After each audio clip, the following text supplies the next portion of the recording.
जब वामसी घर की सफाई कर रहा था तो उसके पास एक फोन आया। हेलो कृष्ण, सब बढ़िया ना? हाँ सब बढ़िया। वो मैंने तुझे सुजीत की शादी के बारे में फोन किया था। हाँ मुझे याद है। वो तो शाम में जाना है ना, हम दोनों साथ ही चलेंगे, तू आ जाना। ठीक है, मैं तुम्हारे घर पर ठीक 7 बजे पहुंच जाऊंगा। इतना कहकर उसने कॉल डिस्कनेक्ट कर दिया। फिर कृष्ण शाम 7 बजे अपनी कार में वामसी के घर पहुंचा। वामसी तैयार होकर बाहर आया और दोनों कार में जाने लगे। उनकी कार शहर से बाहर एक हाईवे पर दौड़ रही थी। हे कृष्ण, तुम इतना स्पीड में क्यों चला रहे हो? स्लो डाउन, मैंने सुना है कि यह हाईवे सेफ नहीं है। अरे कुछ नहीं होगा, ट्रैफिक में फंसे थे, पहले ही देर हो चुकी है। इतना कहकर उसने स्पीड बढ़ा दी। फिर वामसी ने हाईवे से कार को अंदर मोड़ लिया। हे व्हाट, तुम इस रास्ते से क्यों जा रहे हो? अरे दिस इज शॉर्टकट, हम जल्दी पहुंच जाएंगे। लेकिन न्यूज़पेपर में आया था कि इस रोड पर बहुत एक्सीडेंट्स होते रहते हैं। कुछ नहीं होगा यार, चुपचाप बैठ। तभी एक दूसरी कार उस रास्ते से बहुत तेज रफ्तार से निकली और कृष्णा की कार का साइड मिरर तोड़ती हुई आगे निकल गई। ये दोनों सोचकर बेहद डर गए कि एक्सीडेंट ही हो गया और चीख पड़े। फौरन कृष्ण ने अपनी कार एक तरफ रोक दी। कृष्ण को उस ड्राइवर पर गुस्सा आ गया। He is going to be finished today. ये कहते हुए कृष्णा ने अपनी कार को फिर से स्पीड से दौड़ाया। अरे छोड़ना यार, उसे जाने दे, मेरी बात सुन, धीरे चला, मुझे इसे सबक सिखाना है। इतना कहते हुए वो स्पीड से कार चलाता रहा। तभी अचानक उनकी कार में एक पेपर आ गया जिस पर लिखा था यू आर नेक्स्ट। वामसी ये देखकर घबरा गया। कृष्ण ने इसे सीरियसली नहीं लिया और उसने उस कार को ओवरटेक करने की कोशिश की और उस कार ड्राइवर की तरफ देखा। वो कार ड्राइवर बहुत भयानक था। उसे देखकर कृष्ण और वामसी कांप से गए। कृष्ण डर के कारण बोल नहीं पा रहा था और उसने कार आगे बढ़ा दी। दूसरी कार पीछे ही रुक गई। अरे उस कार में ड्राइवर भूत की तरह लग रहा था। हाँ, यही देखकर मैं भी डर गया, इसलिए मैंने बिना कुछ कहे कार आगे बढ़ा दी। ये कहते हुए उसने कार की स्पीड और बढ़ा दी।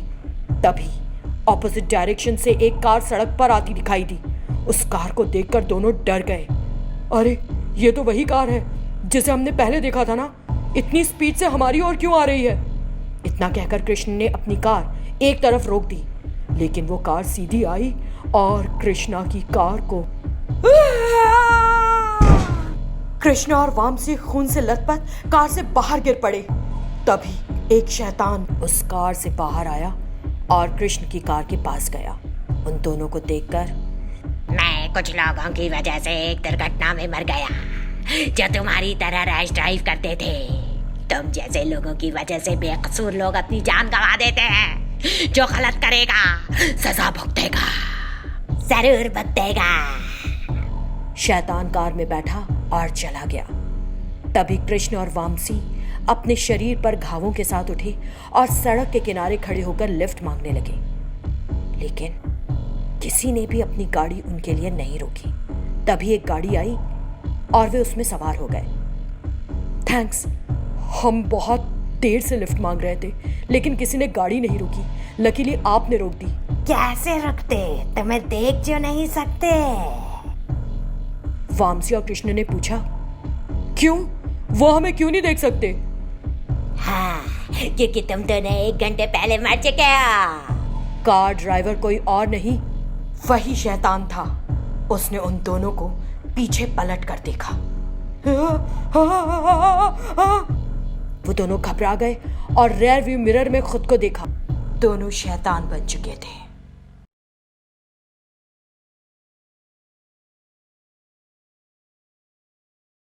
वामसी अपने घर पर सो रहा था। अचानक उसका फोन रिंग हुआ। सुबह सुबह किसका कॉल है? हेलो, कौन है? हेलो मिस्टर वामसी, मेरा नाम शेखर है। मैंने न्यूज़पेपर में आपकी प्रोफाइल देखी। हमारी बेटी ने आप में दिलचस्पी दिखाई है। अगर आप एक बार घर आ सके तो बैठकर आराम से बात हो सकती है। ओह आई सी, एक बार मुझे अपनी बेटी की फोटो भेज सकते हैं आप? वेल, आप निराश नहीं होंगे मिस्टर वामसी, मैं उसकी फोटो व्हाट्सएप करता हूँ, देख लीजिएगा। सामने वाले ने कॉल कट कर दिया। वामसी लड़की की फोटो आने का इंतजार करने लगा। तभी व्हाट्सएप मैसेज आया। जब उसने खोला तो एक तस्वीर दिखाई दी। लड़की देखने में बहुत सुंदर थी। लड़की की फोटो देखने के बाद, वाह ये लड़की तो बहुत सुंदर है, सच में परी की तरह दिखती है। मुझे इस विवाह प्रस्ताव को स्वीकार कर लेना चाहिए। उसने कॉल बैक किया। मुझे आपकी बेटी बहुत पसंद आई। मैं अभी अपने दोस्त के साथ आपके घर आ जाता हूँ। नहीं मिस्टर वामसी, अभी नहीं। देर शाम आए तो ठीक रहेगा। मैं अभी अपने परिवार के साथ बाहर हूँ। ठीक है जी, मैं आने से पहले आपको कॉल करूंगा। वामसी ने उस कॉल को काट दिया और तुरंत अपने दोस्त रामू को कॉल किया। हे रामू, आज मैं एक लड़की देखने जा रहा हूँ। हमें वहाँ 8 बजे तक पहुँचना है। अरे यार, तुमने रात का समय क्यों रखा? क्या ये शैतानों की शादी है? यार, तुम तो हर चीज पर शक करते हो। उसका परिवार अभी घर पर नहीं है, इसलिए देर शाम मिलना है। ठीक है, चलेंगे। और बात बंद हो गई। कुछ समय तक लड़की की फोटो देखने के बाद वामसी ने फोन रखा और कुछ करने चला गया।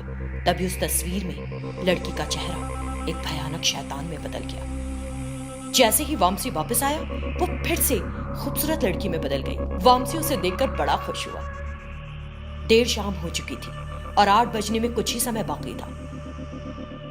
रामू वामसी के घर आया। दोनों वामसी की कार में बैठ गए। रास्ते में रामू ने कहा, अरे वो रहते कहाँ हैं? मैं नहीं जानता हूँ रामू।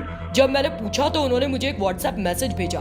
अब हम उसी पते पर जा रहे हैं। फिर वे उस पते पर बताई गई जगह पर गए, लेकिन वहाँ एक भी घर नहीं था। पूरी जगह वीरान थी और चारों ओर कब्रें दिख रही थी। वामसी और रामू को कुछ नहीं समझ आया। तुम यहाँ लड़की देखने आए हो?